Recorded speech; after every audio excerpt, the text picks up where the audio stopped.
thank you all for coming today to celebrate the life of David Weiss. It is an honor and a privilege to welcome you on behalf of the Department of Drama and David's family, his daughter, Hillary, his son, David, granddaughters Kate and Emily, and great-granddaughter Fiona. They are very grateful for your being here today. Have you ever looked back, remembering someone, and realized that there was one day, a single day, that defined who that person was, what that person meant? Maybe that day only happened once. It was only one day in a lifetime of days. Or maybe that one day occurred multiple times. It was repeated in the course of a lifetime. I believe that there was such a day in the life of David Weiss. And it happened more than once. As the late 70s became the early 80s, sometimes hot and humid, always warm. It never rained on these days in May. Finals weekend, commencement Sunday. At 10 in the morning, David, decked out in full academic regalia, bearing the silver mace of Mr. Jefferson's University, would descend the steps of the rotunda and process the faculty and graduating students of this august university down the lawn to final exercises. He was the Grand Marshal of the University of Virginia. He totally got the job back then because he was tall. After ceremonies on the lawn, David would return to his office in the drama building. Donning his suit jacket, he would preside over the ceremony awarding diplomas to the department's graduating students.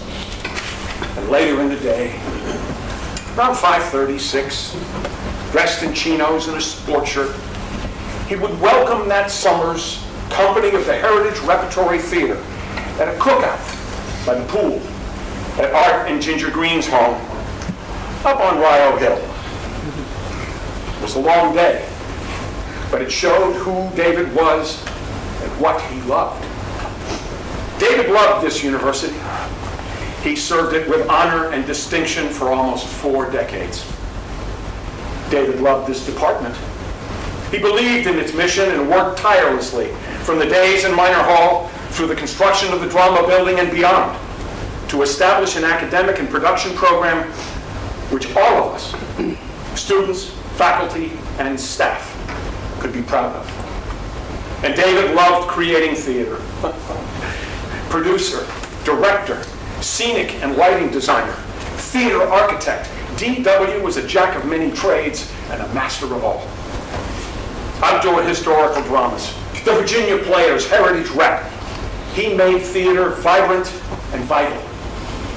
David was truly a man of the theater. The third Sunday in May.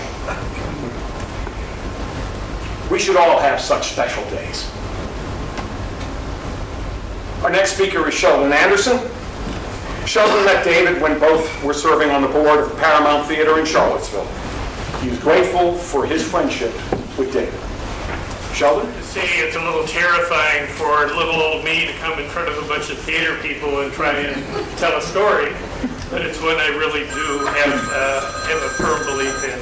And I want to thank Hillary for inviting me to come and share some thoughts on David. I've had the privilege of working with the Paramount Theatre for about 25 years. To tell the story of David's involvement with the project, a little history will provide some perspective. In 1931, the Paramount Theatre was built. After years of declining business as a vaudeville house, later as a movie theater, it closed in 1974. The building was purchased in 1992 by a ragtag bunch of do-gooders. We had no plan, no experience in theater production or operation, no reason to realistically think we could be a real success. We spent the next 12 years fundraising, convincing the doubters one by one. Ultimately, we raised $17.3 million and reopened the Paramount's doors in 2004. After reopening and our first 10 years in operation, We believe it's fair to say the Paramount has been an unqualified success. All of this from the beginning had David's fingerprints all over it. David was involved in the rebirth from day one. From the very beginning, he was highly involved behind the scenes and had all sorts of interplay as the planning and development of the project moved forward. Aside from his technical expertise in sound and lighting, he connected us with industry experts and preached best industry practices. He guided us to our restoration architect and introduced us to the craftspeople with the experience in plaster restoration, decorative painting, gilding, and the true artists that brought the beauty of the theater back to life. Aside from all of this, David was a mentor to me, a mentor to a series of boards of directors, a mentor to our technical staff, one of which is here by David's good guidance. Robert can tell stories about David's help as the theater opened, as we were putting out fires day after day. David gave Robert a tremendous amount of help. Aside from the technical staff, front of house, administrative, and our management team. For all of this and much, much more, the Paramount family is so very grateful for his leadership and friendship. Thank you. Introduce one of David's students, Kevin Breen. Kevin graduated from the drama department in 1976 and spent that summer working at a new outdoor drama designed and lit by David. At the end of that summer, he told David, never again. He currently lives in Santa Monica, California, where he is working as a film and television music lawyer, representing studios and production companies. Kevin?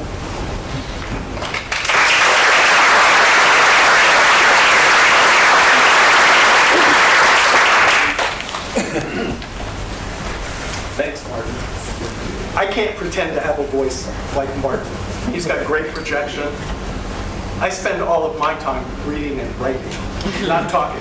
If I wanted to talk, I would have been a litigator. But you're going to have to bear with me here, okay? The shirt. This is the time of the year that David would have gone on a cruise. So I just, to reinforce his intake of vitamin D. That's why I just wanted to let everyone know that's why. So when Hillary asked if I'd be willing to say a few words about David, I thought, where to start? The first thing I had to do was let go of the tsunami of sadness and loss, so I could bring a more discerning eye to the challenge. For reference, beyond my emotions, I started to look at the trove of material that I collected from David over the years as our relationship changed.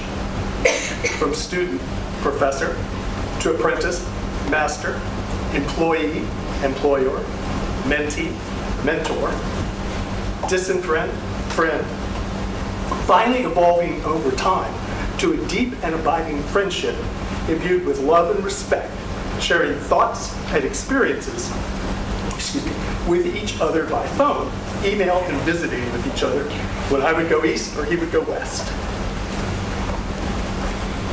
One of David's best gifts was an understanding that there was a subset of students who, in the drama department, who didn't want to be an actor, and they didn't fit into the normal academic boxes. He had a path that we could follow, technical theater. It was a revelation. You didn't have to be a rocket scientist. No, here was one of the few places where if you knew how to work with shop tools, you could make it. If you knew how to paint and wanted to try to paint as fabulously as David did, you could make it. If you knew how to design and sew, you could make it. If you liked working with rigging systems and knew how to kick a shiv, you could make it. If you have an ear for sound and could learn how to record, playback, and/or mix, you could make it. None of those fit me. In my particular case, I was so incredibly lucky to have joined company with the many talented folks who were already in the drama department doing stage lighting. And since I knew how to work with a Crustable, I was able to make it. I frequently gave things nicknames. Work lights were work dogs. Just a wrench, a crescent wrench, became a Crustable. Everybody knew what I was saying. To be clear, though, David would brook no fools. He did, however, offer a safe harbor to those willing to work long, hard, and late. I mean, after all, the actors had to stage during most of the day, so the tech people only got it at night. But if you could self-motivate and get things accomplished on time in a satisfactory manner, his was a big house that he was more than happy to share. Now, Martin alluded, I think, to this. David went out on a limb big time for me and helped coordinate a petition to the dean of the college to permit me to stay a student well past my best if used by date. It was already my 5th calendar year, and by staying, it meant I would graduate with something in the order of 150 credit hours. 120 is the scale. But of course, this is what Martin said, not every experience with David was peaches and cream. There was, after all, Peachtree City and the barren wasteland of thick Georgia red clay that was to become the venue for the inaugural run, some might say infamous, of the Macintosh Trail. Actually, I think that was a typo, and it was really supposed to be the Macintosh Trial. but I have to back up here for a second. I came to the drama department very late. It was during the fall of 1974 in what was supposed to be my 4th year. And I wasn't aware of David's dalliances with outdoor theater. And the fact that he seated the technical staff of many such spectacles with undergraduates and recent graduates from the drama department. And not just from UVA. Alan, I'm talking about you. His reach was wide, and his needs for unwitting dupes was deep. In the spring of 1976, DW asked both me and David Traylor if we'd like to work on the aforesaid Macintosh Trail. I had no plans, so yeah, sure. So did David Traylor. I remember leaving Charlottesville before the walk down the wall to get my degree. I had to get to Georgia fast because David explained there was a really short fuse on things, and there was a lot to get completed before the season was to open. There were many other things he didn't say.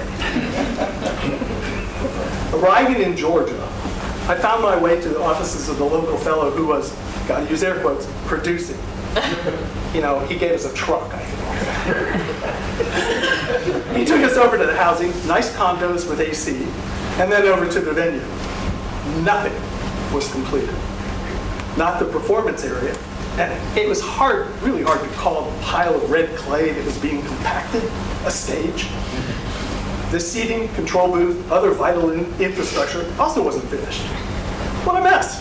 The place was a disaster and way behind schedule. I mean, even the conduit for the lighting towers and positions upstage hadn't been installed. So they compact the stage, then they have to get a ditch witch and dig it up to put the conduit in, and then compact it. Well, but once the conduit was in, then we could pull the cables. And it was full-on summertime Atlanta. It was hot, humid. We were the target for thunderstorms. How could anyone have seen this as a good idea? And where the hell was David? What had he gotten me into? Thank goodness David Traylor accepted the offer, so at least I had someone to commiserate with. But we didn't have David because he had double booked himself that summer. He was working on a new production in Hot Springs, Arkansas.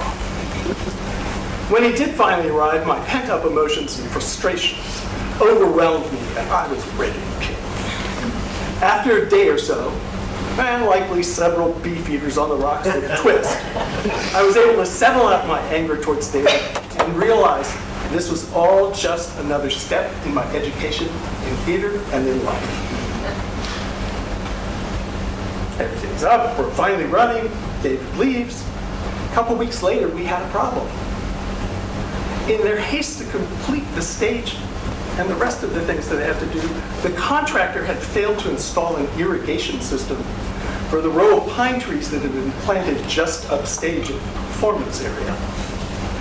And they were starting to die, starting to really turn brown.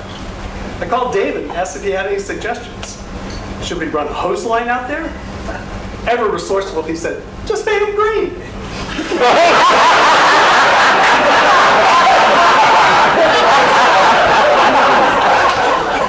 He finished with, as you know, the show does run at night. Well, the good news from this entire episode was that although the writer, director, and David never received their full payment, he did make sure that the cast and crew got paid all summer long. Thank you.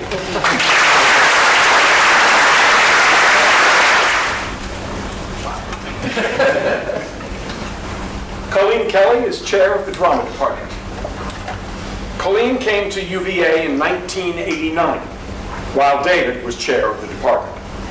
Colleen was scheduled to direct that first semester, but recalls a phone call from David informing her that he was replacing her with a few good men.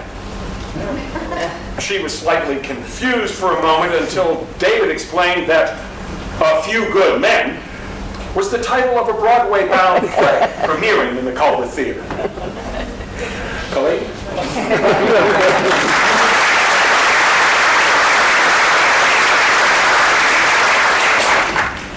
That was not the first time, nor would it be the last, that David told me what I was not going to do and what I was going to do. I would like to thank the Weiss family for sharing today with us. The feeling that this department of drama is like a home is because your father nurtured it with deep care. In considering what I should say today, I reached out to past and current colleagues, Juan Ho, Bob Chapel, Tom Bloom, Gwyneth West, Richard Warner, and Stephen Warner.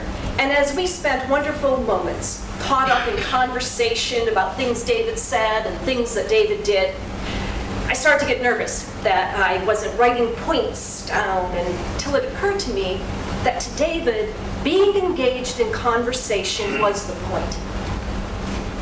That's what David sought, it's what he encouraged, and yes, sometimes that is even what it provoked.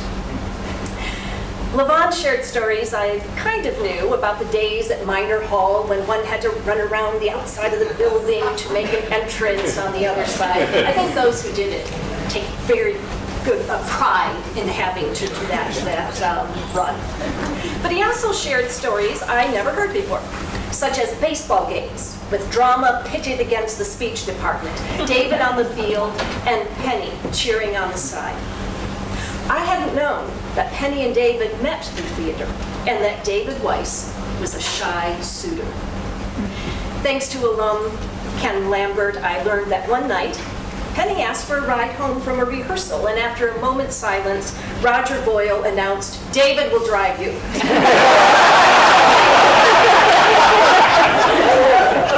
I would like to imagine that that evening was the beginning of a beautiful, lifelong conversation. Moving from Minor Hall to the drama building with Roger Boyle and to the founding of the Heritage Repertory Theater with George Black, David contributed to not only designing physical space, but was essential in shaping the community we share. By the way, even the chairs that you are now sitting in were recently donated by David. And yes, they were tested and they were officially approved by David Weiss. And the original chairs purchased in 1974, he also officially tested and approved. Yesterday, I had the opportunity to enjoy a conversation with Kevin Breen and Alan Levy, and one thing we shared beyond a nice lunch were stories of how our careers have had a very specific trajectory because of David Weiss. And I thought if I had to redline everything on my resume that somehow was influenced by David Weiss, I would have a very unimpressive career and a very less rich life. In conversing about David with others, he was described as a mentor, an advisor, a consultant, a counselor, a sage, a collaborator, a harsh yet fair critic, a generous man, giving of his time and knowledge. Many will miss talks over meals and shop visits. Some may even miss his brutally honest play reviews. From his trusted leadership in educational theater and professional theater to his dedicated mentoring of young professionals, David will have an ongoing influence and presence. In name, the David Weiss Paint Shop, the David Weiss Green Room, the David and Penny Weiss Fund, an award in his name from the Kennedy Center American College Theater Festival. Others describe the man as humorous, witty, ironic, wry, mischievous, beloved.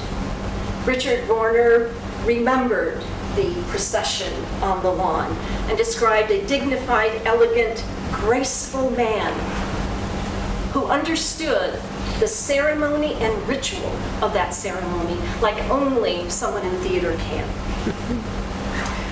I recently imagined David as a slalom coach, and not just because of the Winter Olympics here.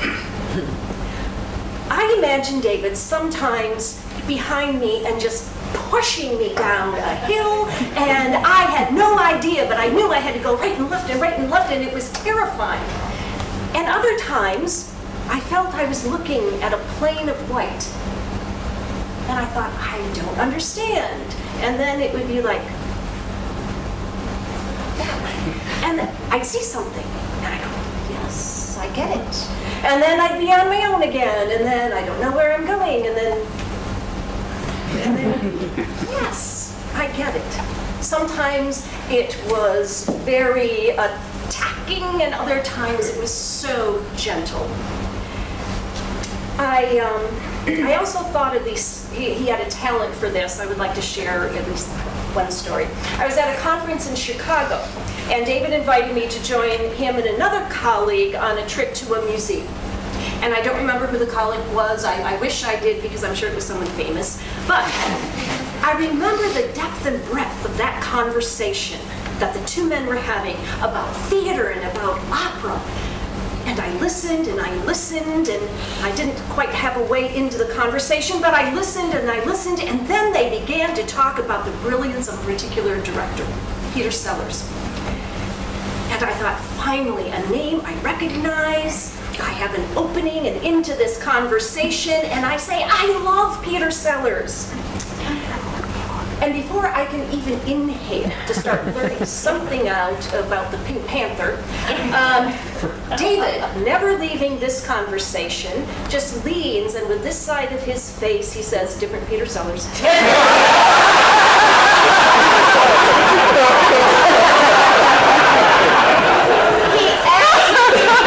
anticipated where and saved me from going off the slope. But before imagining David as a slalom coach, I always thought of him as a Renaissance man, an artist, a scholar, and a gentleman, a world traveler, a man who enjoyed the thrill of life. And so in closing, I asked permission from Stephen Warner, who often had personal and email conversations with David, if I could share something that David had written to him about a journey. It's one of those days when everyone walking around the ship looks really drunk. The captain warned us yesterday it would be like this, and he was right. We're getting 25-foot waves and 40-mile-per-hour winds. I love it. This kind of rocking and rolling assures one that one is on a ship after all. It's hard hitting the right keys as the ship does its dance, but I'll see you soon.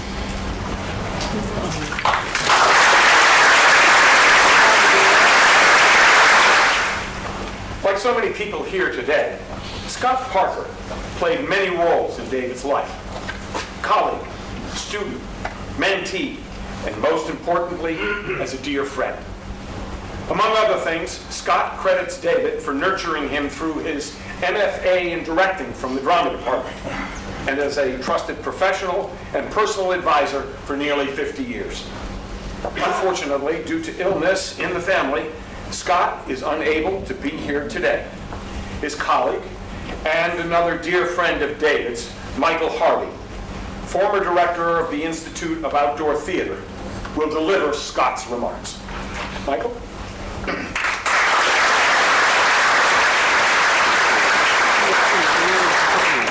Thank you, and thank you also to the family.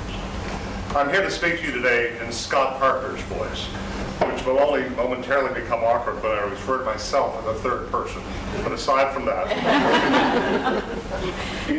so sorry I couldn't be with you all today, but my partner here in North Carolina is going through some painful medical issues that call for me to be with her.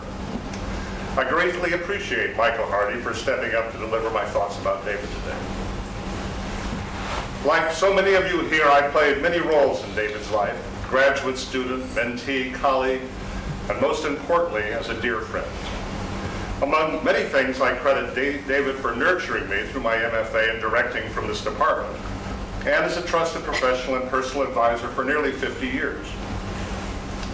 My first exposure to all things David came from our mutual service to the Southeastern Theatre Conference in the early 70s. That continued with our involvement in the Paul Green Foundation, the National Theatre Conference, the College of Fellows of the American Theatre, and most importantly, the Institute of Outdoor Drama at the University of North Carolina in Chapel Hill, an organization for which I served as director for 18 years. David, as you may know, directed or designed some 15 outdoor historical dramas scattered across the country. I used to tease him that he probably closed down more outdoor theaters than anyone else. I never worked with him on an outdoor drama, but I hired him to serve with me on some 40 feasibility studies, advising communities how to start new outdoor dramas. We did studies together from Kodiak Island, Alaska to Lake Placid, Florida, from the Finger Lakes in New York to Farmville, New Mexico, from New Orleans to Spearfish, South Dakota. We had a ball doing these studies, but you will not be surprised to know that my principal duty on these studies was to hold David in check.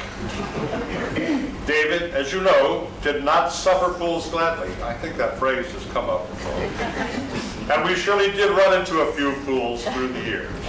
I can hear David to this day: "You're not listening to me," and "Pay attention." Many was the time I was the recipient of those admonishments, and eventually I got used to them. But little old ladies from community theaters were often taken aback when the 6'6" from Virginia let loose with "Pay attention." So professionally, we worked together for many years. But we also had a personal friendship that I hold dear. Some years ago, right after my wife and I went our separate ways, and I was clearly in the dumps, he called me up and invited me to join him on one of his famous cruises, hoping to cheer me up. I took him up on it, and we started with him showing me through Venice and cruising through the islands of the Adriatic and the Mediterranean. In fact, we were on board an Italian liner when we got the news of the 9/11 attacks. It was on that cruise that David delivered one of his patented zingers to me. He wanted to know what went awry with my marriage. You see, my wife was a district court judge in North Carolina, so David let fly with, what was really the problem? Did you have to ask for permission to approach?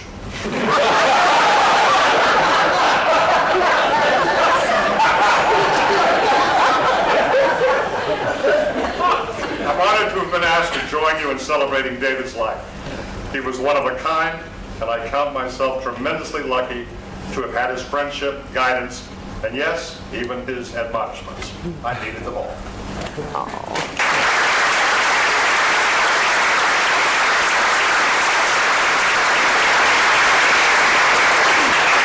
Thank you, Michael. In 1975, John Everling was traveling with Pat Shaughnessy as he interviewed for graduate school. An offhand question about job opportunities during lunch with David led to John's hiring as the assistant to the technical director and changed his life. It wasn't until years later that he confessed to never having built a flat or actually operating any of the equipment in the scene shop before. John and David remained friends for over 40 years.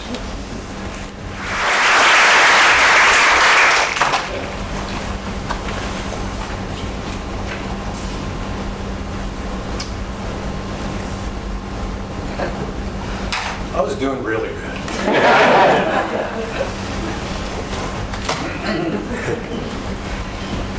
So I read DW's obituary. I said to Hillary, I feel really inadequate. I feel like such a loser. She said, I know, and I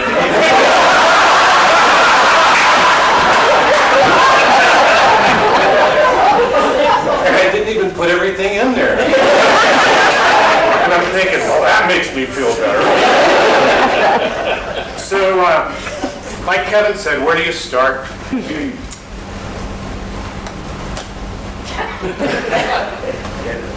Like this, I guess. So, I went back over the years. God, this is pathetic. DW was really good at writing letters.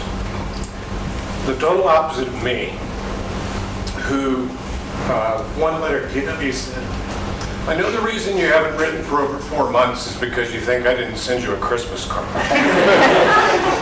Well, I did, I swear I did. Now it was after Christmas, but Happy New Year. So he wrote these wonderful letters over the years, and I kept them. So I was going through, and I was thinking, well, how do you even start with this? So his sense of humor, I mean, everybody knows the distinguished, elegant, articulate-looking guy that he is. Well, there's another side of him that is a sort of bawdy, really funny.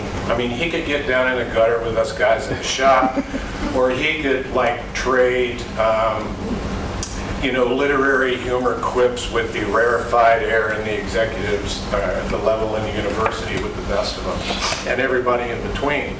So I went back through his letters and picked out some stuff. The openings in his letters typically set the tone. And for example, he would go, John dear.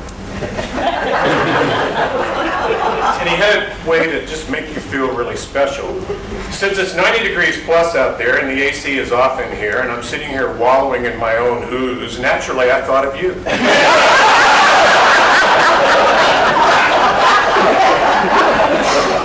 November 17th, 1983.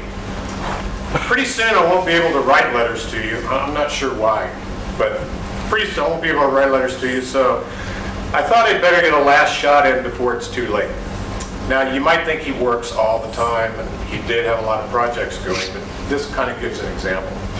Besides, I can't think of anything better to do between now and lunch, which means that after staring out the window for a while and watching various fools cope with the intricacies of the parking lot, I decided I didn't really want to do anything constructive, which means it's one of those days. And then he, along the special lines, he has a way of making you feel like, you were just a part of things and he was glad you're there.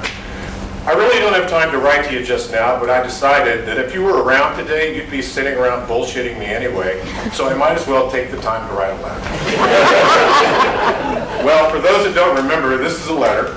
People actually used to put pen to paper and write these things.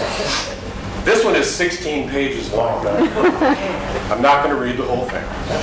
And it goes over a period, this particular one goes over a period of several days. He was in the hospital. The return address on here is West 5, Room 7, University of Virginia Hospital, Department of, and he filled in Stretch. Well, at his house, not far away from here, he leaned against the railing. and the railing gave way, and he fell 15, 20 feet, something like that, and broke his back. So we put him in the hospital for, I think, a period of months. 3 months. He was in a cast, and he wrote this letter by hand, almost upside down. I guess he had one of those astronaut pens.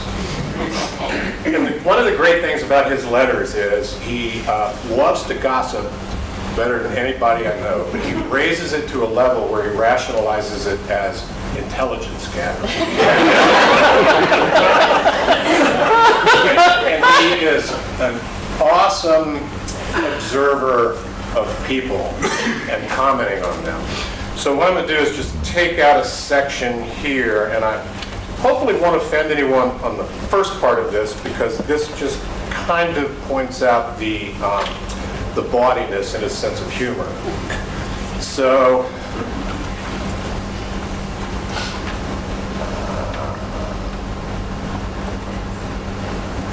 in my first days here, I thought perhaps there might be some dividends not covered by Blue Cross.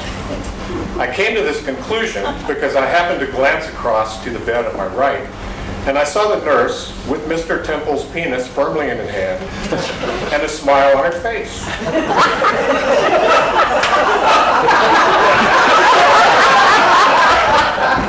That is our distinguished...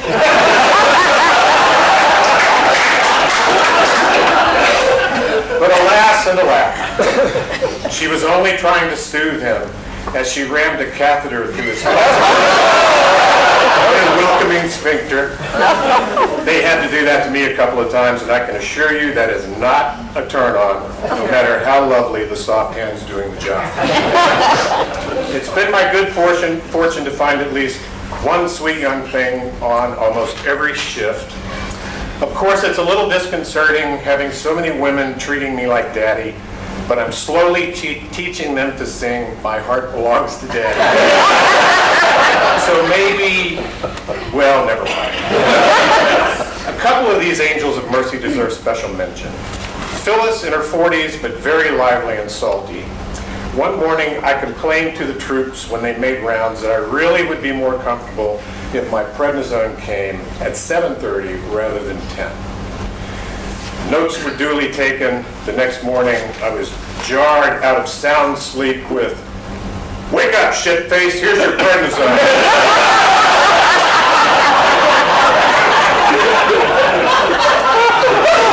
It was 7:31. We get along just fine. Once after I had a bad day with my bowels, 6 times in 4 hours. There's a lot of info. She introduced me to a new nurse. "This is Dr. Weiss. He just loves the bedpan." Then there's Julia. She's everybody's picture of Mammy, a yard wide, quite literally a barrel of laughs, almost everything except a really a-hole patient is funny to her. But she's also one hell of a nurse, and one day she was getting me set to go to x-ray and asked if I wanted to wear some undershorts with my hospital gown. I said I didn't really care, and she said, "Listen, honey, just because you're in the hospital don't mean you've got to dangle it around for everyone to see."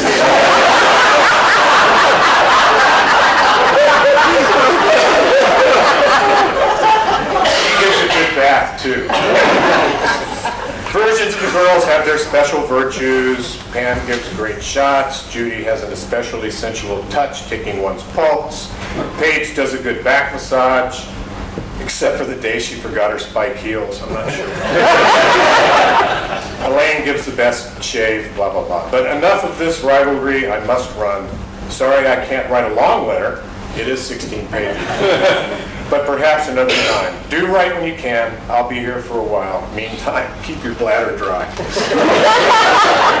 I went through so many letters, but so many of them had things that I really couldn't share in public. But were absolutely hysterical. But at the end of the day, he was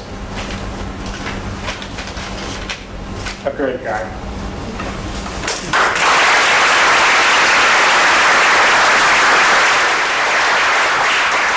Thank you, John. It was a breeze. In just a few moments, we will follow David's family to a reception on the Culbert's Theatre stage. But before that, we need to hear from someone else. David knew that there would be an event, a celebration of his life. He knew friends and colleagues would speak, and we would listen. David requested that we remain seated for a moment and listen to what he wanted us to hear as this celebration of his life concluded. His favorite song. The Louis Armstrong version of What a Wonderful World.